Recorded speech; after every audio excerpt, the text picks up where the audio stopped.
जय हिंद दोस्तों IAS officer का जॉब लाखों करोड़ों लोगों का सपना होता है। इंडिया में लोग सालों साल मेहनत करते हैं यूपीएससी का एग्ज़ाम क्रैक करने के लिए और इंडियन एडमिनिस्ट्रेटिव सर्विसेज को ज्वाइन करने के लिए। लेकिन क्या आप जानते हैं कि एक आईएएस ऑफिसर की सैलरी कितनी होती है, उसकी ग्रॉस सैलरी कितनी होती है, उसके अलाउंसेस क्या होते हैं, डिडक्शंस क्या होते हैं और नेट सैलरी कितनी होती है। नेट सैलरी यानी कि जो टेक होम सैलरी होती है, जो वो घर लेके जाता है, वो सैलरी कितनी होती है।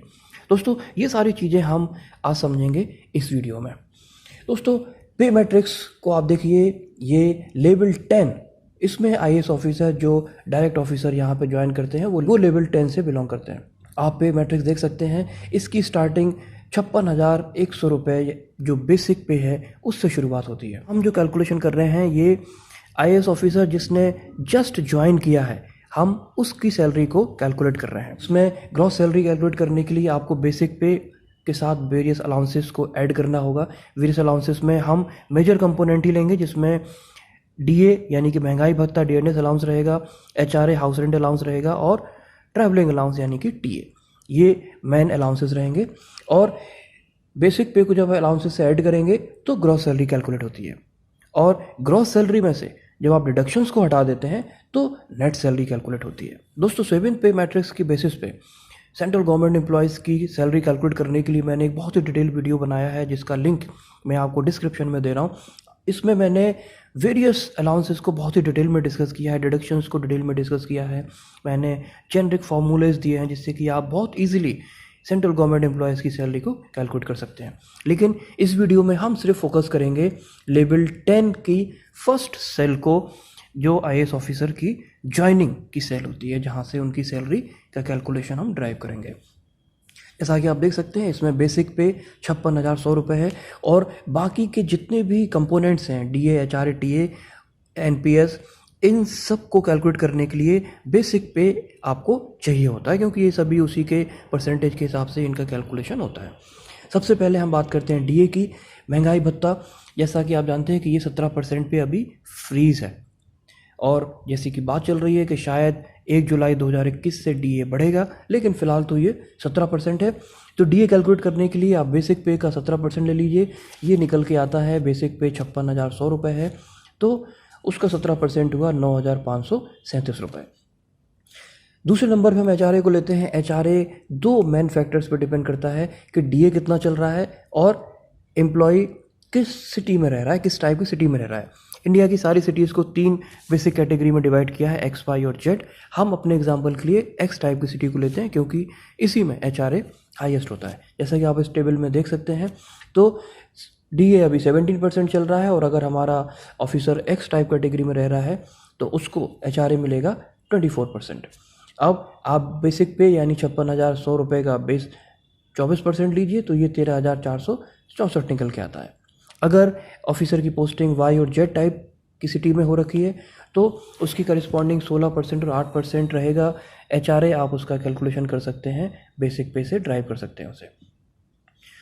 थर्ड अलाउंस है ट्रैवलिंग अलाउंस। ट्रैवलिंग अलाउंस की भी आप इस टेबल को देख के समझ सकते हैं कि ये दो मेन फैक्टर पर डिपेंड करता है कि एम्प्लॉय का लेवल, किस लेवल का एम्प्लॉय है और वो क्या 19 क्वालिफाइड सिटीज़ में रह रहा है या नहीं। एग्जाम्पल की बात करें तो हम मान के चलते हैं कि हमारा ऑफिसर 19 क्वालिफाइड सिटीज़ में रह रहा है। जैसा कि आप इस टेबल में देख सकते हैं, हमारा लेवल 10 है तो 9 एंड अबव के लिए जो फॉर्मूला रहेगा टीए का वो 7200 प्लस डीए है। तो आप टीए निकाल सकते हैं 7200 प्लस 7200 पे जो डीए चल रहा है, तो 7200 प्लस 17% आपका डीए है, ये निकल के आता है 8,424। अब आप बेसिक पे में ये तीनों कंपोनेंट को ऐड कर दीजिए तो ग्रॉस सैलरी निकल के आएगी। तो 56,100 उसमें आपने ऐड किया 9,537, 13,464 और 8,424, ये निकल के आता है 87,525 रुपये। यानी कि जो डायरेक्ट ऑफिसर, जो आईएएस ऑफिसर डायरेक्टली ज्वाइन करता है, उसकी फर्स्ट मंथ से सैलरी 87,525 रुपये होती है। ये ग्रॉस सैलरी है। अब हम नेट सैलरी की बात करेंगे तो नेट सैलरी के लिए आपको ग्रॉस सैलरी में से वेरियस डिडक्शंस को हटाना होगा। जैसा कि आप देख सकते हैं कि ये वेरियस डिडक्शंस हैं, लेकिन इसमें जो मेजर कंपोनेंट है वो एनपीएस का है, न्यू पेंशन स्कीम का। कैलकुलेशन को ईजी रखने के लिए मैं एनपीएस कंपोनेंट को ही कंसीडर कर रहा हूँ, क्योंकि बाकी सारे कंपोनेंट्स का जो कंट्रीब्यूशन है वो बहुत ही कम है। तो एनपीएस निकालने के लिए बेसिक पे और डीए को ऐड कर दीजिए और उसका 10%, यहाँ पे 56,100 बेसिक पे है और 9,537 डीए है, इसका 10% लिया तो ये आया 6,564।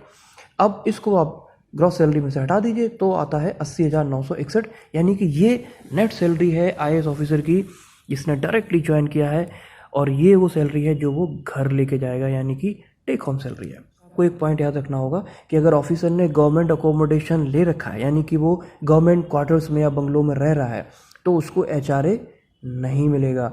ये जो 80,961 रुपये है इसमें से एचआरए हट जाएगा। और अगर वो गवर्नमेंट अकोमोडेशन में रह रहा है तो नेचुरली उसको हाउस रेंट देना होगा, इलेक्ट्रिसिटी और वाटर का भी पेमेंट करना होगा, जो कि बहुत ही मिनिमल होता है, इसलिए मैंने इस कैलकुलेशन में नहीं रखा है। तो जैसा कि आप देख सकते हैं कि आईएएस ऑफिसर की जो नेट सैलरी है वो 80,961 रुपये निकल के आती है। करते हैं कलेक्टर और डिस्ट्रिक्ट मजिस्ट्रेट की सैलरी की। ये लेवल पे मैट्रिक्स में लेवल 12 को बिलोंग करते हैं और इसका बेसिक पे 78,800। जो मैंने फॉर्मूले आपको बताया, अगर आप इसी को कंटिन्यू करेंगे तो डीए जो कि 17% चल रहा है ये निकल के आता है 13,396, एचआरए निकलेगा 18,912 और टीए निकलेगा 8,424। क्रॉस सैलरी बनेगी 1,19,532। अगर हम डिडक्शंस की बात करें तो इसमें जो मेजर डिडक्शन है वो एनपीएस का है, जैसा मैंने कैलकुलेशन आपको बताया था उसके हिसाब से ये हो जाएगा 9,219 रुपये। तो गवर्नमेंट अकोमोडेशन में रह रहा है, बंगलो अवेल कर रहा है, तो उसको एचआरए नहीं मिलेगा। आप देख सकते हैं एचआरए है 18,912, इसको नेट सैलरी में से घटा दीजिए तो ये हो जाएगा 91,400, यानी कि ये वो सैलरी है जो कलेक्टर या डीएम टेक होम सैलरी है उसकी, जो वो घर लेके जाएगा। दोस्तों इस सैलरी में से कुछ और भी डिडक्शंस होंगे, लेकिन वो उनका कंपोनेंट बहुत कम है, इसलिए मैंने उनको कैलकुलेशन सिंपल रखने के लिए काउंट नहीं किया है। जैसे कि वो अगर गवर्नमेंट अकोमोडेशन में रह रहा है तो उसका हाउस रेंट लगेगा, उसका वाटर और इलेक्ट्रिसिटी का बिल होगा, और वो जिस स्टेट में रह रहा है उसका प्रोफेशनल टैक्स, क्लब ज्वाइन किया होगा तो क्लब का भी कुछ अमाउंट कटता है। दोस्तों ये बहुत ही मिनिमल डिडक्शंस हैं, कैलकुलेशन को सिंप्लीफाई करने के लिए मैंने उनको कंसिडर नहीं किया है। दोस्तों वेरियस अलाउंसेस और डिडक्शंस के लिए मैंने बहुत ही डिटेल वीडियो बनाया जिसका मैंने लिंक डिस्क्रिप्शन में दिया है, आप उसको देखिए। उसको देखने के बाद आप 7th पे मैट्रिक्स से किसी भी सेंट्रल गवर्नमेंट एम्प्लॉयज़ की आप सैलरी को कैलकुलेट कर सकते हैं। दोस्तों अगर इसके बाद भी आपका कोई डाउट है तो आप कमेंट बॉक्स में मेंशन करें, मैं उसका रिप्लाई ज़रूर करूँगा। और अगर आपको मेरा आज का वीडियो अच्छा लगा तो इसको लाइक ज़रूर करें, और अगर आप पहली बार मेरे चैनल पे आए हैं तो इसको सब्सक्राइब ज़रूर करें। Friends, I am wishing you very best of luck for all of your endeavors. Stay safe, stay healthy and do take very good care of yourself. जय हिंद दोस्तों।